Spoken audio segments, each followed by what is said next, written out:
Olá, pessoa querida, espero que você esteja bem. Hoje eu quero tratar de um assunto cujo título é Fazendo as Pazes com a Morte. E vou me referir a dois filósofos históricos contemporâneos de Jesus. O primeiro deles, Sêneca. A frase é a seguinte: a morte é o medo maior porque geralmente é o pior resultado que alguém pode imaginar. E o outro filósofo, Epícteto, cuja frase é: a fonte de todos os males e covardias dos seres humanos não é a morte, e sim o medo da morte. Então aqui o convite é para que reflitamos sobre a questão da morte ser um fato para todos nós, os vivos. E que quando nós consideramos a morte, nós vamos construir uma boa vida. O medo da morte, ela acaba nos acompanhando vida fora e impedindo que nós olhemos com mais profundidade para assuntos do dia a dia que irão produzir uma vida significativa e vão também possibilitar para nós uma boa morte. E nós também aceitarmos a morte daqueles que amamos. Eu sei que é um assunto difícil, justamente porque nós procuramos instintivamente nos afastar dessa ideia, e o convite aqui é para que nos aproximemos dessa ideia. Então vamos pensar que se hoje eu considerar que é o meu último dia, o que eu manteria na minha agenda? Que tipo de comportamentos eu teria como adequados e quais seriam os inadequados?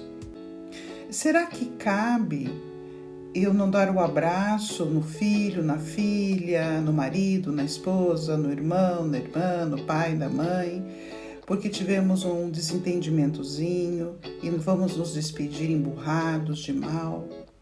Será que vale a pena discutir e levar aquilo adiante por uma toalha molhada em cima da cama, uma xícara que ficou sobre a mesa? É claro que o assunto pode vir para a pauta de mudança de comportamento, mas eu sair de mal por causa disso. Pode ser o último dia que eu vou ver essa pessoa. E como terapeuta, é comum encontrar pessoas com muitos arrependimentos. Depois que perderam pessoas queridas, por não terem dito que as amavam, por não terem convivido mais, por não terem aprofundado mais o relacionamento, por não terem conversado mais sobre o que aquela pessoa pensava, quais eram os seus sonhos, a sua história. Muitas vezes sentar ao lado da avó, do avô e ouvir as histórias, porque essas são as nossas histórias. Muito importantes, também como consteladora, a história dos nossos antepassados vai significar muito os nossos comportamentos. Muitas vezes nós vamos entender alguns comportamentos quando nós nos reportarmos a história dos nossos antepassados, do nosso pai, da nossa mãe, do nosso irmão, do nosso amigo, enfim. Quando nós aceitamos esse fato que é a morte, nós vamos com certeza construir uma vida que nós chamamos de boa vida. Uma vida onde de fato nós vamos buscar os significados, onde nós vamos colocar a nossa atenção, o nosso tempo, a nossa esperança, o nosso dinheiro em algo que seja significativo, em algo que considere esse tempo passando, esse gerúndio. E o mais importante, nós vamos também transcender esse comportamento para todas as coisas. E, em geral, nós vamos ser pessoas menos patologicamente apegadas às coisas e às pessoas, porque nós vamos lembrar que tudo passa, que tudo aqui é passageiro, que nós vivemos de fato em permanência. E por isso esse desapego, esse gerenciamento de nós estarmos apegados o suficiente para cuidarmos bem daquilo, mas não tornar aquilo uma parte essencial de nós, que quando aquilo se vai, nós vamos nos encontrar destruídos ou com muita dificuldade de voltar ao equilíbrio.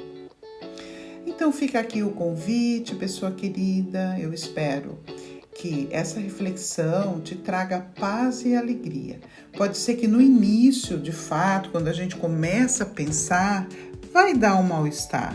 Porque nós estamos entrando numa área que nas culturas, na maioria delas, principalmente na cultura ocidental, a gente procura esconder.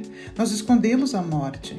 Parece que a morte é uma coisa feia, a morte é uma coisa errada, né? E a morte é a coisa mais certa que vai acontecer a nós e aos nossos amores.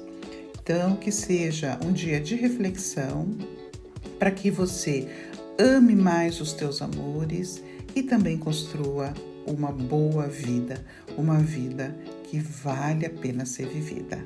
Grande beijo, nos vemos por aí.